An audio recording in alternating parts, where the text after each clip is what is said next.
नमस्कार दर्शकों, मैं हरनाम कश्यप और आप देख रहे हैं ऐसे न्यूज़ हिमाचल प्रदेश।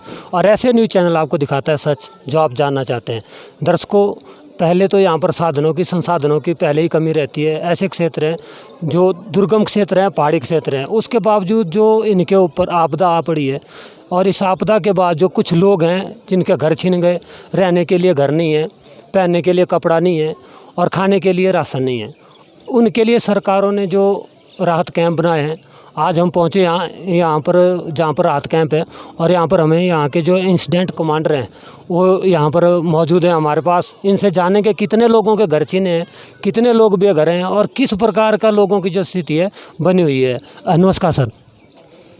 देखिए, जो बक्सयार्ड है इसमें हमारे पास 3 पटवार सर्कल जैसे कांडा बक्सयार्ड है, शरण है और शिकावरी है। इसमें हमारे लगभग 30 मकान जो है वो फुली डैमेज्ड हुए हैं और 16 मकान जो है पार्शली डैमेज्ड हुए हैं। तो उसमें बहुत ज़्यादा नुकसान इस बरसात में हुआ है, जिसमें लोगों के पूरे घर चले गए और काफ़ी जो है पार्शली डैमेज हुए, जिससे हमें जो है लोगों को विस्थापित करना पड़ा। तो यहाँ पे जो ये एक सीनियर सेकेंडरी स्कूल बक्सयार्ड है, यहाँ पे हमने एक जो रिलीफ कैंप है यहाँ लोगों के लिए लगाया है, जिसमें लगभग 91 के आसपास जो लोग हैं, जिसमें 22 फैमिलीज़ हैं जो विस्थापित हैं, जिनके मकान पार्शली चले गए हैं या फुली डैमेज्ड हो गए हैं, या जिन मकानों को ख़तरा है वो लोग भी यहाँ पे शिफ्ट हुए हैं। तो यहाँ पे हमारे पास रह रहे हैं। इसमें से इनको प्रॉपर यहाँ पे रहने की सुविधा दी गई है और जो खाना वगैरह इनका प्रॉपर ध्यान रखा जा रहा है, जिसमें कम्युनिटी किचन चलाया गया है और 3 टाइम का जो खाना इनको दिया जा रहा है। तो इसमें से कुछ लोग ऐसे हैं जो प्रॉपर यहाँ पे खाना खाते हैं और कुछ आसपास के अपने रिश्तेदारों के घर पे वॉलंटरली जो है वो रह जा रहे हैं। तो ऐसे हमारे पास 91 का आंकड़ा है जो टोटल हमारे रिलीफ कैंप के हैं, उसमें से 51 के आसपास लोग यहाँ पे स्टे करते हैं। तो अभी क्योंकि सिचुएशन धीरे धीरे बहाल हो रही है और जैसे आप देख रहे थे कि सड़कें भी अब धीरे धीरे खुलना शुरू हो गई हैं, थुनाग तक और लंबा थार तक जो सड़कें खुल गई हैं और बक्सयार्ड की कनेक्टिविटी तो 3-4 दिन पहले ही यहाँ पे हो गई थी। तो जो ज़रूरतमंद हैं उनको सरकार की तरफ से, प्रशासन की तरफ से पूरा प्रयास किया जा रहा है कि उनको सब कुछ मिले, जैसे राशन किट्स वगैरह पहुँचाई जा रही है और भी जो भी इनकी रिक्वायरमेंट्स हैं वो जो है इनको डे टू डे बेस पे दी जा रही हैं। जैसे हम पीछे देख पा रहे हैं कि मेडिकल सुविधा भी यहाँ पर दी गई है, तो मेडिकल सुविधा किस प्रकार से रहती है सर? इसमें हम जनरली डॉक्टर्स को बुला के कैंप लगाते हैं ताकि इनका जो स्वास्थ्य जांच है वो रूटीन में डेली हो या अल्टरनेट डेज़ में हो, तो वो डॉक्टर यहाँ पे आते हैं और इनका जो प्रॉपर जो स्वास्थ्य है पूरा जांचा जाता है। तो इस तरह का जो प्रोविज़न यहाँ पे रखा गया है।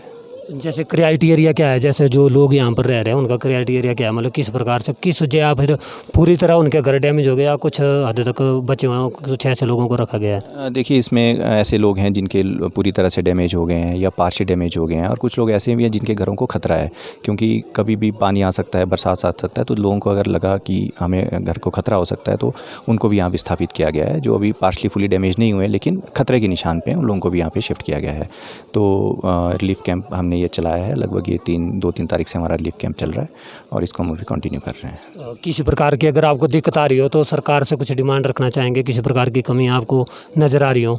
देखिए, जो भी रिक्वायरमेंट इनकी तरफ से आती है, लोगों की तरफ से आती है, पंचायतों की तरफ से आती है, वो हम जिला प्रशासन को रिक्वायरमेंट भेजते हैं और वहाँ से जो है तुरंत हमें जो है सहायता मिलती है और जितना भी सामान वगैरह रिक्वायर्ड होता है वो इमीडिएटली इनकी हेल्प के लिए पहुँच जाता है। हमारे चैनल के माध्यम से सर, जैसे जो लोग आज आपको देख रहे हैं उनको क्या कहना चाहेंगे इस त्रासदी के बारे में या यहाँ लोगों की हेल्प के बारे में? देखिए, बहुत दुखद हुआ जो भी हुआ, क्योंकि बहुत अर्ली बरसात में इतना बड़ा डैमेज जो है यहाँ पे हो गया। तो इसमें काफ़ी संस्थाएं, एनजीओ भी काफ़ी आगे आ रही हैं जो लोगों के साथ डायरेक्ट संपर्क करके उनको राशन पानी वगैरह पहुँचा रही हैं। तो सरकार की और प्रशासन की तरफ से भी पूरा प्रयास किया जा रहा है कि हम इनको जो है हर एक सुविधा यहाँ पे प्रदान करें और प्रदान की भी जा रही हैं। तो मेरा ये कहना है कि अब क्योंकि बरसात अभी लंबी है तो लोग अपना ध्यान रखें इसमें, और जो भी अपने मकान जिनके खतरे के जद में आए हैं और ऐसा उनको लगता है कि खतरा हो सकता है तो उनको हमने यहाँ विस्थापित किया है। कुछ और लोग भी यहाँ पे रहना चाहते हैं तो हमारे पास काफ़ी यहाँ पे अकोमोडेशन है, तो हम इनको अकोमोडेट कर सकते हैं। जैसे कुछ लोग, जैसा आपने बताया कि खतरे के निशान के पार जो लोग हैं, तो कुछ अगर वो पहले एडवांस यहाँ पर आना चाहें तो उनके लिए सुविधा है सर, उनको रखा जाएगा? हाँ, वही मैं कह रहा हूँ कि वो यहाँ पे काफ़ी लोग हैं हमारे पास जो खतरे के निशान पे जो घर हैं, जो डेंजर हैं हमारे, लेकिन डैमेज नहीं हुआ, वो लोग भी यहाँ हमारे पास रह रहे हैं। जी, thank you sir. Thank you. देखिए, जैसा कि उन्होंने बताया कि जो प्रशासन है पूरी तरह से यहाँ लोगों की मदद कर रहा है और लोग चाहते हैं कि जो इनकी डिमांड्स आती हैं वो ये सरकार को बताते हैं और इमीडिएटली इनका जो प्रावधान है लगातार हो रहा है। और दर्शकों, आगे जो जिनके साथ जिनका घर टूटे हैं या जिनके आसियाँ छीन गया, उनसे भी बात करेंगे। बने रहिए ऐसे न्यूज़ चैनल के साथ। दर्शकों, अभी हम आ गए हैं रिलीफ कैंप में, और रिलीफ कैंप में हमें मिले ऐसे एक एक्स आर्मी मैन जिनका सब कुछ छिन गया है। तो जानेंगे इन्हीं से क्या इनसे छिन गया और कैसे हालात है उस समय पर और कैसी परिस्थितियों से इनको गुजरना पड़ा है। नमस्कार सर। जेंट्स, मैं एक्स नायसूदार जोगिंदर सिंह विलेज सरन के रहने वाला हूँ। मैं जो है जिस टाइम ये हादसा हुआ तो मैं उस टाइम जो है जगा हुआ था, मैं जो अपने कमरे में ही था। तो जब मैं 11 बजे के बीच में जब जो मैं बाहर निकला देखने के लिए, तो अपने मेरी गांव के घर के साथ ही जो है नाला बहता है, मैं उस नाले को देखने के लिए गया था। तो काफ़ी दूर तक मैं खेतों के बीच में गया तो देखा कि जो पानी, बाढ़ का पानी जो है, नाले का पानी रुक चुका था। तो मैं वापस आया, मैंने सबसे पहले जो अपने परिवार को सुरक्षित निकाला और जो है अपनी दाहिनी साइड से खेतों के बीच से निकलते हुए जो है अपने छोटे भाई पद्म सिंह के घर में गया। उस टाइम जो है क्या कहते हैं, वहाँ पर मैंने जो है वहाँ पर सारे गांव वाले जो है इकट्ठा हो चुके थे, और इकट्ठा होने के बाद जो है क्या कहते हैं 1:30 बजे के करीब या 1:15 बजे के करीब जो है इतना ज़ोर का भयानक जो है क्या कहते हैं मंजल हुआ, जिससे जो हमारा गांव का पूरे मकान, मेरा मकान टोटली जो है बह के गया। और साथ में मेरे चाचा श्री नरोत्तम राम का घर भी जो है उसी बाढ़ग्रस्त इलाके में ख़त्म हो गया। और साथ में मेरी ये बगल में खड़ी बेटी, उनकी भी जो है गांव में घर की नुकसान हुआ, और साथ में उनके टॉयलेट वगैरह, उनके पीछे जो है क्या कहते हैं महिला मंडल था, वो भी जो है सारे का सारा जो है ख़त्म हो चुका था। और उसके बाद हम जब निकलने की कोशिश की, वहाँ उस गांव छोड़ने की कोशिश की, तो उतने में जो है वहाँ अंधेरे में तो कुछ दिखाई नहीं दे रहा था। तो वो हमारे जंगल में लाशा गिरा हुआ था, जो रास्ता ब्लॉक हो गया था, हम किचन में फंस गए थे। और कुछ बच्चे वगैरह को तो हमने जो है क्या कहते हैं बाहर आगे निकाल दिया, मगर खुद फंस गए, और हम वापस जो है क्या कहते हैं अपने सुरक्षित जगह पर आ गए। वहीं पर मतलब आपने कुछ लोगों की जान भी बचाई, उस पर जान बचाई है। और इस बेटी ने भी जो है, इस बेटी को भी बड़ी मुश्किल से जो है क्या कहते हैं इसकी जान बची। और जो बचे हुए थे, हम जो है पूरी रात भर जो है क्या कहते हैं अपने कमरे में जो है बैठे रहे। जब सुबह हुआ तो उसके बाद हम अपने सुरक्षित स्थानों में निकले। अच्छा, जिस घर में आपने शरण ली वो घर क्या नाले से दूर था या नहीं? वो घर जो है नाले का दूर था, और मेरे छोटे भाई पद्म सिंह का घर था, उसी के अंदर हम जो है तकरीबन 14-15 आदमी रहे, क्योंकि दूसरी साइड नाला आ रहा था और एक साइड जो है स्लाइडिंग हो चुकी थी, चारों तरफ से रास्ते जो है बंद हो चुके थे। अब जैसे आप यहाँ रात शिविर में रह रहे हैं, तो किस प्रकार की व्यवस्था है यहाँ पर?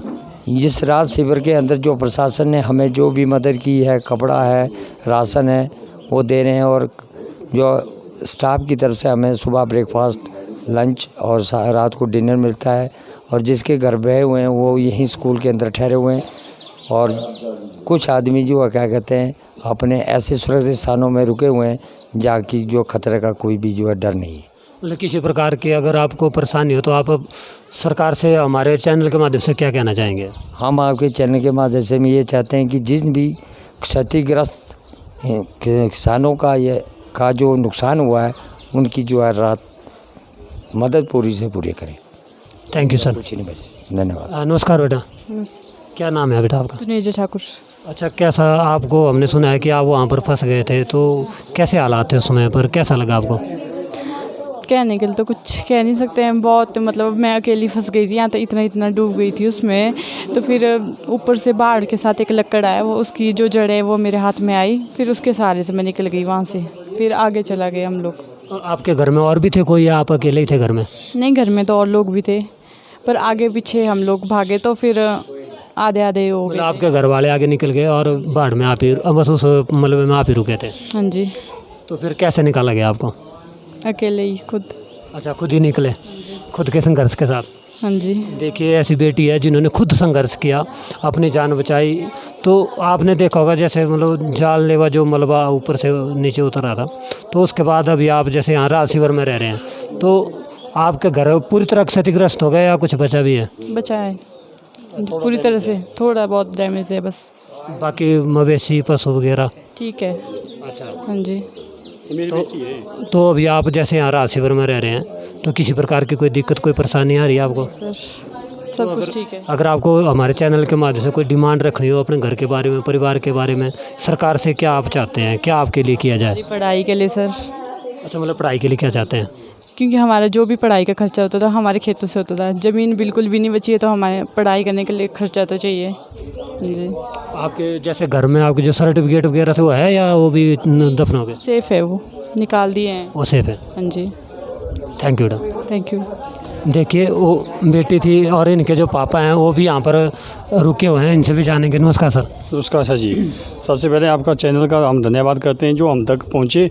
सर ये तो रात को मतलब बहुत मुसीबत हुई, लेकिन घर के एक नहीं हमारे 4 फैमिली मेम्बर दब गए थे, जिसमें कि मैंने अपने पापा को निकाला और साथ में गांव में एक दादी थी उसको भी निकाला, और दूसरी जगह रहने के लिए उनको जो मतलब पैसा दिया जाए ताकि वो दूसरी बार अपना आशियाना तैयार कर सकें।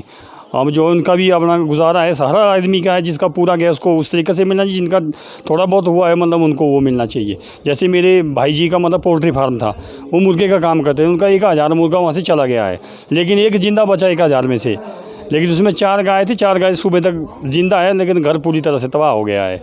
ताकि वो भी अपना बिजनेस दूसरी बात से सुचारू रूप से चलाए, उनके भी लिए सरकार कुछ न कुछ राहत राशि दी जाए।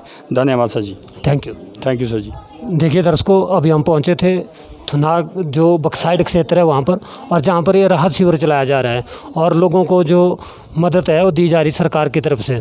और इनकी जो मांग है सरकार से सिर्फ इतनी सी है कि बच्चों की जो पढ़ाई इस भयानक हादसे के बाद रुक चुकी है उसमें इनका सहयोग करें, और आगे भी जो इनका नुकसान है उसकी भी भरपाई करने की कोशिश करें।